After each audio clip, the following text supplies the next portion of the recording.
China says US President Donald Trump is using Beijing to shirk responsibility to the World Health Organization. It comes after Mr. Trump threatened to pull the US out of the WHO, accusing the health body of being a puppet of China. Mr. Trump demanded the agency prove its independence from China within the next 30 days or face permanent suspension of US contributions.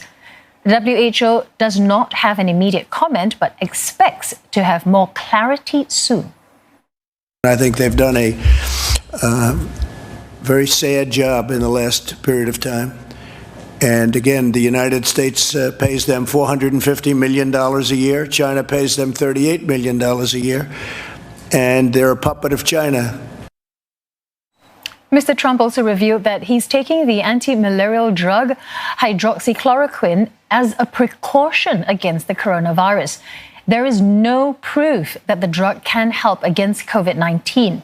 Mr. Trump has been taking it for a week and a half now and has repeatedly advocated for the drug in the past.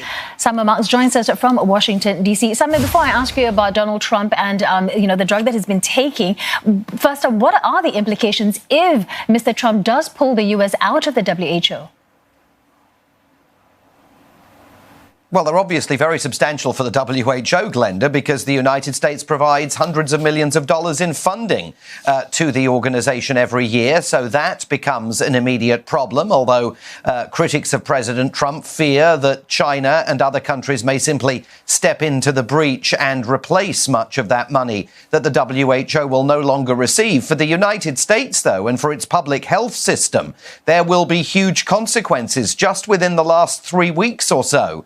The director of the Centers for Disease Control, Dr. Robert Redfield, appointed by President Trump, has said that the CDC and the World Health Organization work hand in hand on a continuing basis in a variety of different project areas. If the United States isn't a member of the World Health Organization, it would essentially be isolating itself from the largest global health body and all the information that that body traditionally transmits to member states. So this is going to be, if it happens in 30 days or thereafter, an absolutely massive move. It is worth underscoring, though, that Donald Trump has had knives out for the World Health Organization for many months, as long ago as February, even before he was complaining about the World Health Organization's response to coronavirus.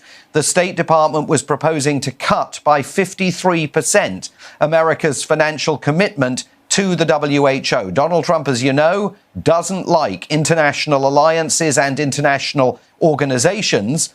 And this one, 6 months before a presidential election, is an organization that he intends to blame in very large part for the coronavirus crisis here in the United States. Well, staying with the US President, Simon, what has been the response to his claim that he's taking hydroxychloroquine against expert advice? Well, first of all, utter amazement. I mean, you could have heard a pin drop in the room as reporters heard the president suddenly disclose this information out of nowhere and tell them that he would have told them 2 or 3 days ago, but they never asked. Secondly, skepticism as to whether he was telling the truth, because a memo was then furnished to the press from the president's White House physician, in which the physician indicated that there had been numerous discussions about whether the president should take hydroxychloroquine. Remember, it's an anti-malarial drug that his own government, the Food and Drug Administration, is warning Americans not to take as either a cure or a preventative for COVID-19, citing side effects that include heart arrhythmia.